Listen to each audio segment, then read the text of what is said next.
오늘 이 아침에 우리에게 주신 하나님의 말씀은 빌립보서 3장 12절에서부터 14절까지의 말씀, 우리 다 같이 한 목소리로 합독하시겠습니다. 시작. 내가 이미 얻었다함도 아니요 온전히 이루었다함도 아니라 오직 내가 그리스도 예수께 잡힌 바 된 그것을 잡으려고 달려가노라. 형제들아, 나는 아직 내가 잡은 줄로 여기지 아니하고 오직 한 일, 즉 뒤에 있는 것은 잊어버리고 앞에 있는 것을 잡으려고 표대를 향하여 그리스도 예수 안에서 하나님의 위에서 부르신 부름의 상을 위하여 달려가노라. 아멘. 하나님 아버지, 오늘은 부름의 상을 위하여 라는 제목으로 말씀을 나눕니다. 전하는 자나 받는 자나 동일하게 성령 역사해 주시어서 지난 40년간 주님의 몸된 교회를 지켜주신 하나님께 감사드리며 지금까지처럼 변함없이 표대를 향해 하나님께서 주신 부름의 상을 위해 달려가 다음 세대를 복되게 하는 일에 쓰임받는 저희 모두가 되도록 축복해 주옵소서. 예수 그리스도 이름으로 기도하옵나이다. 아멘. 한국 전쟁 당시에 인천 상륙 작전을 성공시켜서 이제 대한민국을 어떤 의미에서 구원해 주신 더글러스 맥아더 장군은 한국 전쟁 이후 완전히 잿더미가 된 서울을 바라보면서 탄식을 했습니다. 이 나라가 이렇게 망가졌는데 이 나라가 재건하는 데는 100년이 넘는 시간이 걸릴 것이라 말했습니다. 그런데 대한민국은 채 50년도 되기 전에 나라 재건 정도가 아니라 세계적인 월드 클래스 나라들과 함께 어깨를 나란히 하는 선진국으로 도약했습니다. 전쟁 직후에 1인당 국민소득이 겨우 67불에 불과했었는데 그 대한민국이 전 세계에서 7번째로 1인당 국민소득이 3만 달러가 넘는 국가가 됐습니다. 그리고 세계 최초로 원조를 받는 나라에서 원조를 주는 나라가 되었습니다. 이게 받는 사람들은 주는 사람이 되기가 되게 힘이 들어요. 안 돼요. 그래서 홈리스, 보통 우리가 한국말로는 거지라고 얘기하잖아요. 그래서 이게 홈리스들은 아무리 이렇게 맨날 받아가지고 부자가 될 것 같은데 맨날 없어요. 받는 사람이 주는 사람이 되는 것은 거의 기적에 가까운 일이거든요. 근데 받는 나라가 주는 나라가 된 적도 없어요, 역사상. 근데 대한민국이 그 일을 이뤄냈다는 거죠. 대단한 일입니다. 이런 대한민국의 놀라운 성장을 가리켜서 세상은 한강의 기적이라고 부릅니다. 오늘날 대한민국의 발전상은 눈이 부실 정도입니다.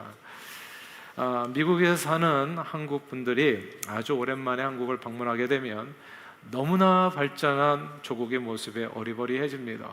어떤 사람은 길도 잊어버리는 사람이 있어요.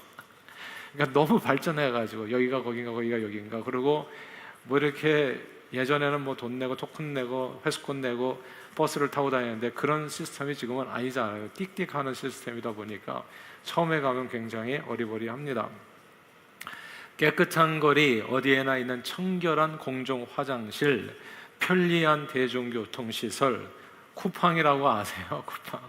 신속한 배송, 뭐 저녁에 오더하면 뭐 새벽에 와 있다든지 뭐 이런 전설적인 얘기가 오가는 그런 배송, 어디를 가든지 연결되는 빠른 인터넷망, 휴대폰 결제 시스템, 값싸고 실력이 좋은 의료 시스템, 어느 마을 어느 도시에나 있는 공원, 잘 닦인 도로망과 자전거길, 등산로, 그리고 빠르고 친절한 공공 서비스. 여기 미국에서 이렇게 뉴저지에서 그 DMV인가요? 모터 비클 거기 커미션 가면은 너무 답답해. 모든 게 고구마식으로 움직여. 너무 답답하게 움직여. 근데 한국 가면 진짜 신속하게 움직이거든. 이런 걸 조금 경험하다 보면 야, 한국이 미국보다 훨씬 선진국이라는 생각이 들기도 하는 거예요. 불과 수십 년 전만 해도 상상조차 할 수 없는 일들이 지금 전 지구촌에서 벌어지고 있습니다. 세계인들이 K-팝을 듣고 김밥과 떡볶이, 신라면에 김치를 먹는 그런 영상을 올리고 있고, 한국 사람이 올리는 게 아닙니다. 다른 나라 사람들이 올리는 거예요.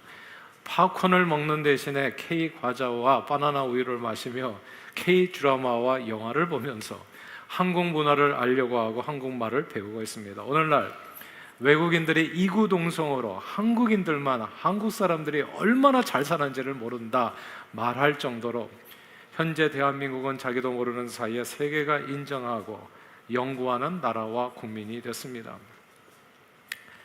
1950년 한국전쟁 이후 정말 기적이라고밖에는 얘기할 수 없는 일이 숱하게 벌어져요. 경제, 성장, 정치화, 민주주의, 발전, 이런 내용들, 그 외에도 어마어마하게 많은 내용들, 할 말 진짜 많지만 그 중에서도 저는 오늘 산림 녹화의 기적에 대해서만 이야기하고자 해요. 어릴 때 제가 본 거의 모든 대한민국의 산들은 강원도에 가면 좀 그래도 이렇게 나무들이 있다는 얘기를 들었어요. 근데 저는 서울 태생이잖아요. 서울에서 오래 살았고 또 서울에서만 살았어요, 제가 보니까.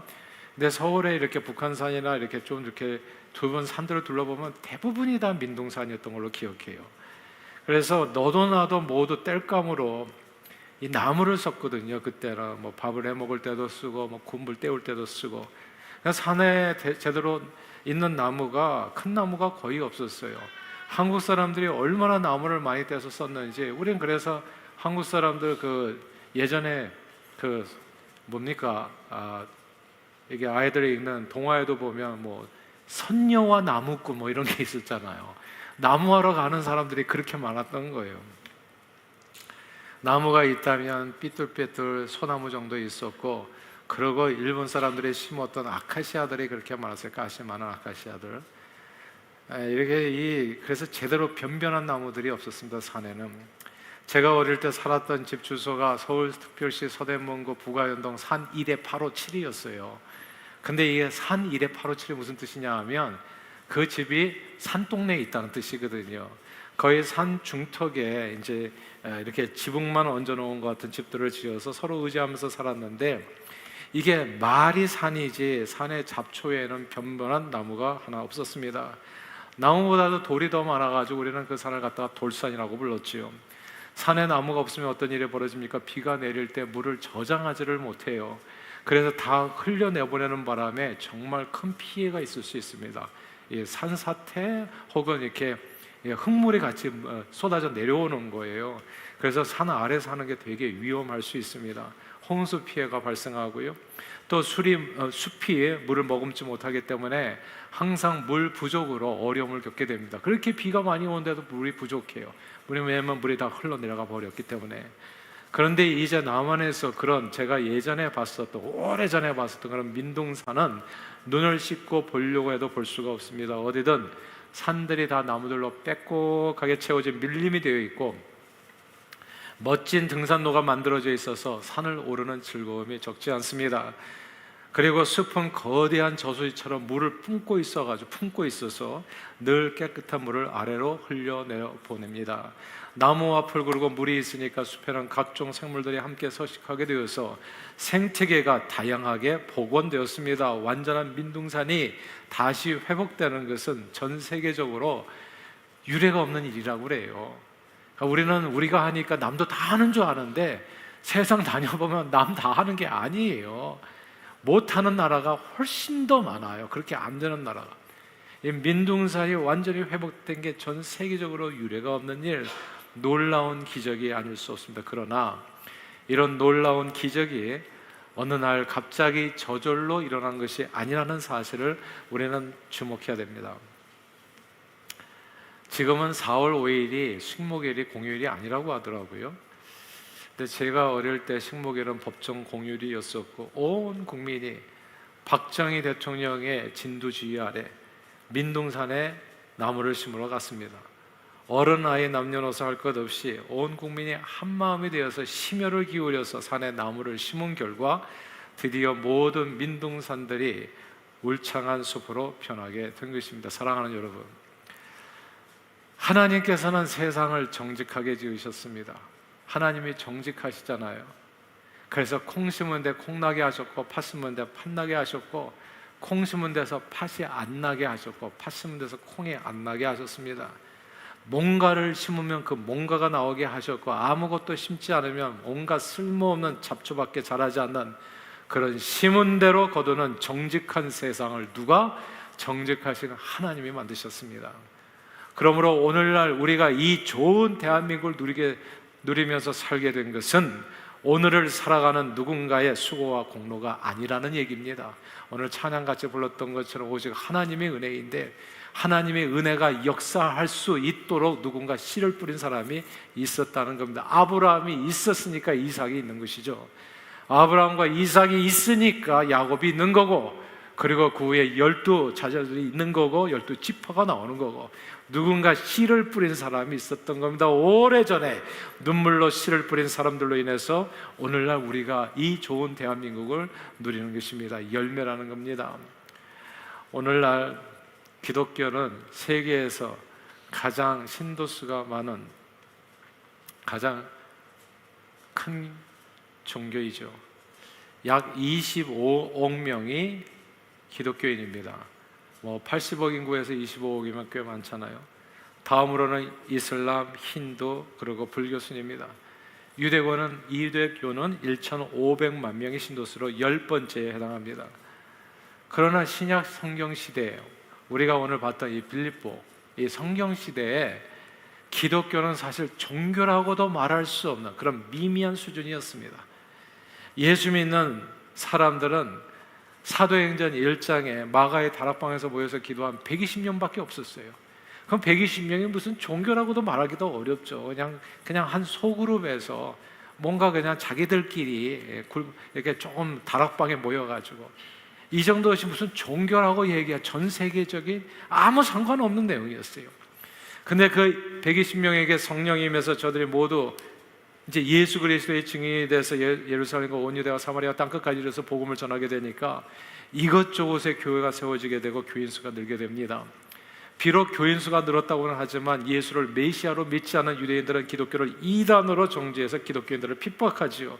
그리고 로마 제국은 예수님을 주로 고백하는 기독교인들에 대해서 이 세상에 큐리오스인데 주님이라고 하는 것은 로마 황제밖에 없는데 너희는 무슨 또 주가 있단 말인가 해가지고 이게 다 대역죄인 취급해가지고 엄청나게 박해를 가했던 겁니다. 예루살렘 교회 스데반이 이런저런 이유로 그렇게 순교를 당했고, 예수님의 12제자 중 하나인 야고보 사도가 제일 먼저 순교했고, 그 이후에 수없이 많은 그리스도인들의 복음으로 인해서 고난을 받고 그리고 순교했습니다. 그런데 어떻게 심한 박해로 인해서 불면 꺼져갈 것 같았던 이 등불 같았던 기독교가 유대교와 이 세상의 모든 종교들을 다 밀어내고 세계 최대의 종교의 자리에 서게 된 것일까요? 이게 궁금하지 않으세요? 그러나 이런 놀라운 부흥과 성장은 저절로 이루어진 것이 아니라는 사실을 우리는 기억해야 됩니다. 놀라운 부흥과 성장은 과거 언젠가 누군가의 헌신과 노력이 아니었다면 가능한 일이 아닙니다. 오늘 본문의 사도 바울은요, 기독교의 세계화에 가장 큰 기여를 한 사람입니다. 이 사람이 기독교가 이렇게 세계적으로 될 줄 알고 죽었나? 아니에요. 몰랐어요. 그러나 그는 기여를 한 사람, 컨트리뷰션 했던 사람입니다. 사도 바울은 길리기아 다소 출신으로 날 때부터 로마 시민권을 갖고 태어나서 당시 로마 제국의 공용어였던 헬라어를 모국어로 유창하게 사용했지만, 그러나 헬라어만 잘한 것은 아니죠. 유대교에 존경받는 랍비 가말리엘 문화에서 공부해서 구약 성경과 히브리어에도 능통한 사람이었습니다. 그는 처음에 다른 유대인들처럼 예수 믿는 자들을 핍박하여 잡아주는 일을 했지만 다메섹 도상에서 예수님을 직접 만난 후에 완전히 사람이 180도로 변하게 되잖아요. 그래서 복음의 일꾼으로서 자신의 삶을 온전히 하나님께 드립니다. 사도 바울은 이중 언어와 문화에 능통해서 신약 성경의 거의 절반 이상을 기록하면서, 사실 누가와 사도행전도 사도 바울의 영향이라고 보면 좋아요. 아무튼 이렇게 신약 성경의 거의 절반 이상 기록하면서 그 누구보다도 효과적으로 예수 복음을 로마 제국 내 헬라 문화권에 있는 모든 사람들에게 전할 수 있었습니다. 사도 바울로 인해서 소아시아와 유럽 대륙에 수많은 교회들이 세워지게 됩니다. 그러나 여전히 기독교는 다른 종교들에 비해서 아주 미미한 수준이었습니다. 그리고 세상의 핍박은 엄청 심해서 예수 믿는 자들이 발각되면 사회적인 따돌림을 당한다든지, 그래서 그리스 터키에 가보면 그 따돌림 당한 그 흔적이 지금 2000년이 지난 오늘날도 있잖아요. 2000년이 지난 오늘날까지도. 그래서 사회적인 따돌림 당하고 경제적인 어려움을 겪고 심지어 목숨을 잃을 수도 있었습니다. 신약 성경 시대 그리스도인으로서 하루하루 살아가는 것이 쉽지 않았습니다. 사도 바울은 그런 환경 속에서도 굴하지 않냐고 열심히 복음을 전하고 말씀을 가르쳐서 정말 많은 일들을 이 땅에 이루었지만 여전히 세상은 크게 달라지지 않았습니다. 오히려 기독교인들에 대한 핍박이 더욱 거세졌죠. 그리고 사도 바울은 로마 감옥에 갇히게 됩니다. 사도 바울은 예수님을 다메섹 도상에서 만난 후 하루도 빠짐없이 주의 복음을 위해서 충성스럽게 살아왔지만 결국 복음으로 인해 박해를 받아 로마 감옥에 갇히게 된 후에 앞으로 자신이 이렇게 피땀 흘려서 세운 교회들이 계속해서 든든하게 서가게 될런지 아니면 그 박해 속에서 사라지게 될런지 알 수 없었습니다. 그러나 사도 바울은 모든 미래의 염려는 다 주께 맡겨버리고 오늘 자신에게 주어진 길을 끝까지 걸어가겠다고 다짐합니다. 그 말씀이 오늘 본문이에요. 로마 감옥에 갇혀서 자기가들이 한 피땀 흘려서 세운 이 교회들이 다 무너질 수도 있다는 그런 순간에 사도 바울의 신앙 고백입니다. 죽음을 앞두고 어떤 의미에서 이게 60이 넘어서 쓴 책이거든요. 빌립보서가. 그리고 62, 3세에 결국은 로마에서 순교하거든요. 그러니까 죽음을 앞두고 마지막 순간에 로마 감옥에 갇혀가지고 그 앞날이 어떻게 될지 모르는 상황 속에서 자기 자신에 대한 어떤 신앙 다시 한번 다짐을 하는 내용이 오늘 본문이에요. 오늘 본문 14절만 같이 한번 읽어보겠습니다. 14절 빌립보서 3장 14절입니다. 같이 읽겠습니다. 시작. 표대를 향하여 그리스도 예수 안에서 하나님이 위에서 부르신 부름의 상을 위하여 달려가노라. 아멘. 여기서 표대를 향하여 하나님이 부르신 부름의 상을 위하여 달려간다. 이 구절이 중요합니다. 사도 바울은 주를 위해 충성했지만 이 기독교인들을 갖다 드러내놓고 박해하는 시대에 살았거든요. 그가 수고해서 세운 교회들이 뭐 사람들이 눈에 띄게 부흥할 수가 없어요. 왜냐하면 오늘 이렇게 예배드리는 거는 있을 수가 없는 일이니까. 그럼 다 잡아가니까, 다 죽는 거니까.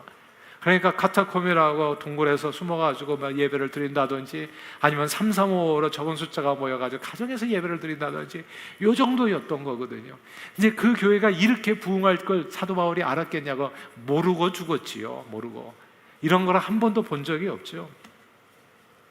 그래서 그는 늘 언젠가 그럼에도 불구하고 하나님께서 이루실 언젠가 교회의 부흥을 꿈꿨어요. 그럼에도 불구하고 그 놀라운 부흥을 꿈꾸면서 씨 뿌린 자의 심정으로 일했습니다. 그래서 사도 바울의 말씀에 그 내용이 나오잖아요. 나는 씨를 뿌렸고 아볼로는 물을 주었고 그리고 하나님은 자라게 하셨다. 그는 늘 씨 뿌리는 심정으로 일을 했어요. 실제로 사도 바울은 자기가 복음을 전하여 세운 교회들의 놀라운 부흥을 보지 못하고 죽었습니다. 그가 본 것은 온통 그리스도인들에 대한 적대적인 세상의 핍박이었습니다. 그러나 눈에 보이는 증거 없고 귀에 들리는 소리 없어도 믿음만을 가지고서 표대를 향해서 주님께서 부르신 상을 위해서 달려갔을 때 하나님께서는 사도 바울의 이 헌신을 받으셔서 그 믿음을 받으셔서 하나님의 때에 놀라운 교회의 부흥을 허락해 주신 겁니다. 팔레스타인 작은 땅에 태어난 예수님을 온 세상을 구원할 구원자로 믿고 고백하는 주님의 몸된 교회가 글쎄 여러분 이제는 특별한 몇몇 지역을 제외하고는 세상 어디를 가든지 전 세계 방방곡곡에 세워지게 된 겁니다. 이게 놀라운 게 제가 세상에서 가장 교회가 없는 지역이 아프가니스탄이라고 하더라고요. 아프가니스탄에 가보니까 그 안에 교회가 있어요. 야, 물론 이제 약간 지하 교회죠. 이렇게 드러내놓고 믿지는 못하는. 북한 땅에도 교회가 있다고 하잖아요. 세상에 없는 교회가 없는 지역이 없어요. 근데 이런 놀라운 부흥이 어떻게 있게 됐냐? 이게 정말 신비롭지 않아요, 여러분? 오늘은 뉴저지 동산교회 40주년 감사주일입니다. 오늘 우리가 이 자리에 있게 된 것은 오늘 우리가 잘해서라기보다는 누군가 40년 전에 눈물로 씨를 뿌렸기 때문입니다. 과연 이 교회가 제대로 자리 잡고 성장할 수 있을지 그런 의심스러운 상황에서 하나님의 명령에 순종해서 교회를 개척한 분이 계셨습니다. 그리고 그 미약한 교회와 함께 하신 분들이 계셨어요. 정말 그분들께 그리고 여러분 모두에게 지금 이 시간을 빌어서 감사를 드립니다. 그러니까 누군가 함께 해주신 분들이 계셨으니까 오늘 이 자리가 있겠죠. 그러나 지난 40년의 세월을 하나님께서 함께 해주셔서 큰 은혜 가운데 오늘날 우리가 여기까지 이르게 되었지만 이미 얻었다 함도 아니요 온전히 이루었다함도 아니라고. 우리 교회의 진정한 부흥은 저는 아직 오지 않았다고 믿어요. 진정한 부흥은 지금부터입니다. 우리가 주님께서 우리 교회에 주신 부름의 상을 위해서 1,2,3,1,000 세계 선교 비전과 그리고 북한 선교라는 이 표대를 향해서 달려가면 앞으로 우리 교회를 통해서 주실 부흥과 성정은 엄청나리라고 저는 확신합니다. 대한민국은 2차 세계대전 후에 조림에 성공한 유일한 나라라고 하잖아요. 대한민국의 산림 녹화 기록이 얼마나 대단한 기록이냐 하면, 그래서 지난 4월 2025년 4월이었나요? 유네스코 세계기록유산으로 등재되기까지 했어요. 그간에 왜 등재가 안 됐나? 과거에 사진들이 별로 없어서, 남은 무슨 기록물이 없어가지고 너무 못 살아가지고, 그래가지고 그걸 갖다가 그냥 누군가 다 정리를 해가지고 이렇게 모아보니까 이건 진짜 기적이라고밖에 말할 수 없는, 완전히 황토빛 민둥산이 이렇게 변할 수가 없는 거예요. 그것도 전 국토가 말입니다. 지금은 우리가 산불 날까봐 항상 조심하잖아요. 산불 날까봐. 예전에는 불 날 게 없어요. 그냥 불 때우고 싶어도 나무가 없으니까. 원래 한국은 70%가 산으로 되어 있어서 나무가 많았지만 단군 이래로 근대에 이르기까지 약 5,000년간 산의 나무를 땔감으로 쓰는 바람에 이게 조선시대부터 민둥산이었다고 하더라고요. 보니까. 그러니까 하도 5,000년 동안 나무 갖다 썼으니까 심지는 않고. 그래서 한국 전쟁 때 게다가 전국토가 그냥 초토화되면서 대부분의 산들이 나무 하나 변변이 없는 황토산이 돼버린 거예요. 그래서 예전에 한국을 표현할 때 붉은 산이라고 불렀었습니다. 이 붉은 산이 왜 그렇게 했어요? 나무가 없으니까 흙밖에 없는 거예요. 그래서 한국을 표현할 때 붉은 산들이 가득한. 요즘 그 북한 돌아보면 그렇습니다. 산에 나무가 없어요. 붉습니다. 이게 산림이 없다 보니까 비가 조금만 와도 산에서 흙이 씻겨 내려오면 홍수가 발생하는 거예요. 이로 인해서 막 전답이 매몰하면서 폐농이 속출했고 가뭄이 피해도 심각해집니다. 산에 나무가 있으면 나무 뿌리가 토양의 수분을 갖다가 간직할 수 있게 되지만 그렇지 못했기 때문에 조금만 가물어도 하천의 발원지인 산과 계곡이 물이 마르는 거예요. 조금만 가물어도. 왜? 나무가 없으니까. 그러니까 물이 나올 데가 없는 거예요. 그러니까 그로 인해서 강바닥이 마르면서 시도 때도 없이 흉년이 찾아온 겁니다. 그래서 조선시대 보면 2년, 3년마다 흉년이 찾아온다는 말이 있어요. 고려시대는 5년마다, 그 전에는 10년마다, 그 이전에는 더 괜찮았는데, 그러니까 나무가 없어지고 산이 황폐해지면서 나라가 사는 게 힘들어지는 거예요. 그러면서 어떻게 됩니까? 흉년이 오면 사람들이 또 먹을 것이 없으니까 지주한테 몸을 팔아. 그래서 노비가 되는 거예요. 온 세상이 가난한 나라가 되는 거예요. 그러니까 이런 홍수와 가뭄의 피해가 이 민둥산으로 인해서 2, 3년마다 반복되면서 이 민둥산은 가난을 더욱 가속화시키는 끔찍한 굴레가 되어버린 겁니다.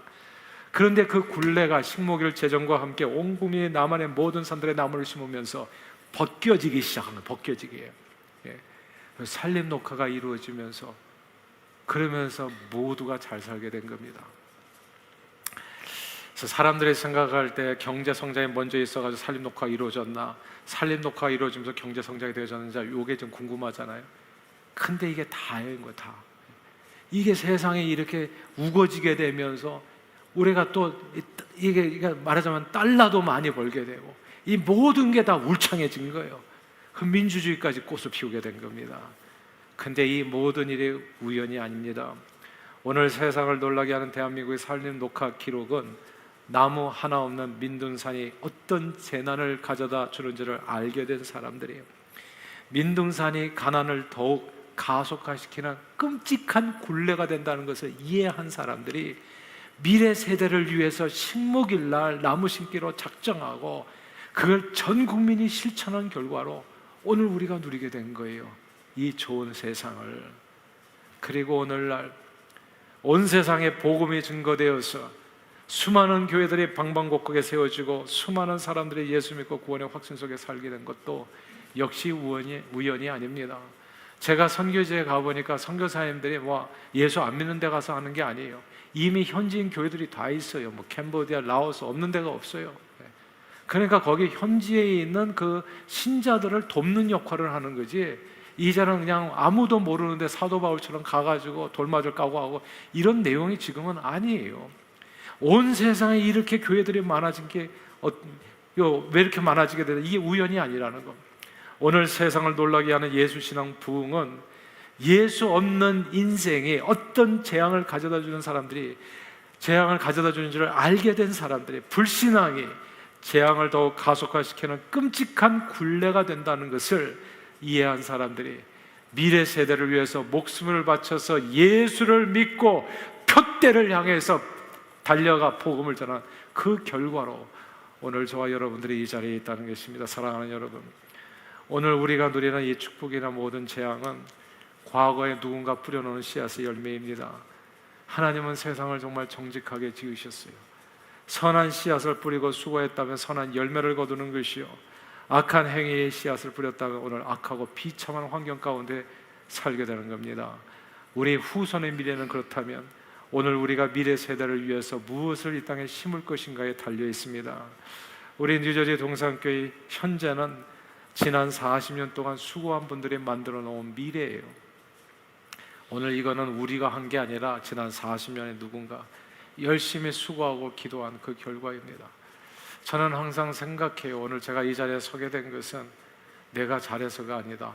근데 이게 시간이 지나면 지날수록 그게 확신이 되어져요.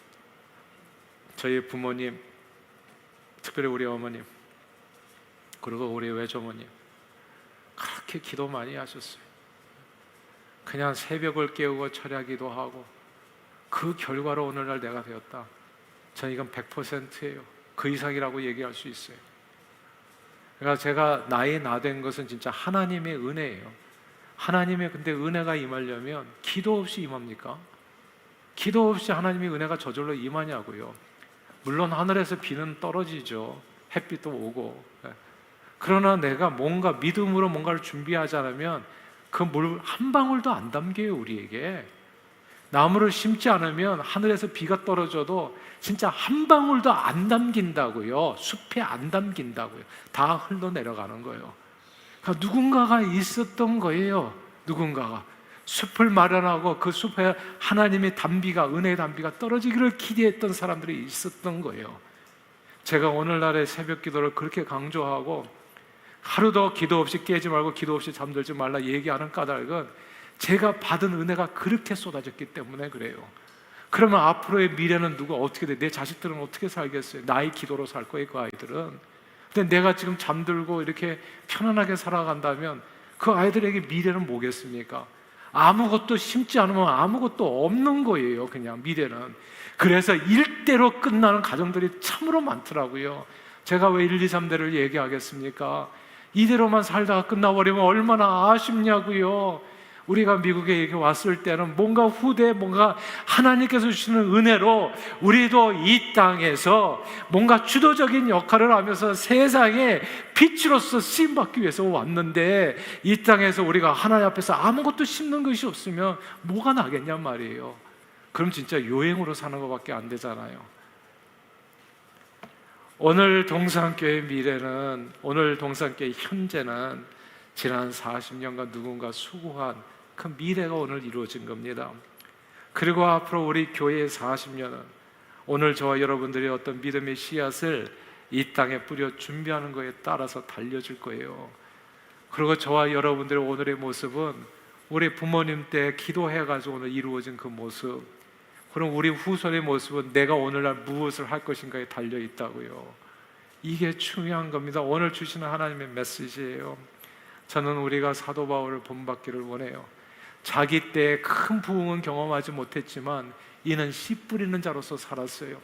우리는 그런 생각이 있잖아요. 내가 기도해서 나에게 당장 뭐가 없으면 나는 기도 안 해. 이런 내용이 있잖아요. 근데 당장을 바라고서 나무를 심은 게 아니에요. 앞으로 향후 30년 후에, 40년 후에, 50년 후에 대한민국이 역사적 정말 민족 중흥의 그 부흥을 생각하면서 사명의식을 가지고 씨를 뿌렸던 사람들로 인해서 오늘날 우리가 세상에 깜짝 놀라게 하는 그 대한민국을 경험하는 거 아니겠어요? 오늘 우리가 중요합니다. 미래는 우리가 만들어가는 거예요.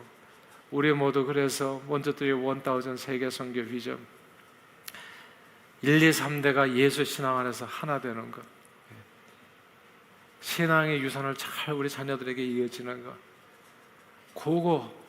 그래서 일천교회 이상을 거대한 육제주에 세우는 그 비전과 북한 선교, 북한 땅에 2,500만 명이 죽어가는데 다들 먹고 살기에 바빠서 누가 관심이나 갖냐고요. 그러니까 하나님께서 우리 교회를 선택한 거잖아요. 너는 정말 제발 좀 이 교회는 잊지 말고 2,500만 명은 사람이 아니냐, 기억하고 살아달라, 기도하고 살아달라. 그래서 우리 맨날 아침마다 새벽마다 기도하는 거잖아요. 그 북한이 복음화되는 그날이 속히 오기를 소망하면서 기도하는 그 비전, 이 표대를 향해서 그리스도 예수 안에서 하나님을 위해서 부르신 부름의 상을 위하여 달려가는 겁니다. 그러면 저와 여러분들의 노력이 언젠가 사도 바울이 경험한 것처럼 북한 땅과 온 세상에 그리스도의 푸른 계절이 오도록 영원 구원의 기적 역사를 이루어 유네스코에 우리 기록이 등재되는 것이 아니라 하늘나라의 생명책에 기록되는 날이 반드시 오게 될 것입니다. 오늘 뉴저지 동산교회 40주년 감사주일, 지금까지 모두 수고 많으셨습니다. 그러나 40주년을 맞이하면서 우리는 오늘 이제 다 이루었다는 이 마지막이 아니라 또 다른 시작이라는 사실을 잊어서는 안 됩니다. 그리고 오늘 우리가 드리는 이 헌신과 노력이 우리 후손의 미래를 더 밝고 영광스럽게 바꿀 수 있다는 사실을 기억해야 됩니다. 그러므로 이미 얻었다 함도 아니요, 다 이루었다 함도 아니라 오직 한 열적 뒤에 있는 40년을 이제 잊어버리고 그 얘기 자꾸 하지 말고 앞에 40년 그것을 잡으려고 1, 2, 3, 1000 세계 선교 비전, 그리고 북한 선교 비전이라는 표대를 향하여 하나님의 부르신 부름의 상을 위해 달려가 앞으로 40년 경제, 부흥, 민주주의, 살림, 녹화의 그런 기적이 아니라 놀라운 영혼 구원과 교회 부흥의 기적 역사를 온 세상에 써내려가는 저와 여러분들이 다 되시기를 주 이름으로 축원합니다. 기도하겠습니다. 하나님 아버지, 지난 40년을 지켜주신 하나님의 은혜에 감사드리며 오직 한 열적 뒤에 있는 것은 잊어버리고 앞에 있는 것을 잡으려고 주님께서 우리 교회에 주신 사명의 표대 1, 2, 3, 1000 세계 선교 비전과 북한 선교 비전을 향하여 하나님의 부르신 부름의 상을 위해 달려가 다음 세대가 놀라운 영적 부흥의 기적 역사를 이루고 누리도록 쓰임받는 저희 모두가 되도록 축복해 주시옵소서. 예수 그리스도 이름으로 기도합니다. 아멘.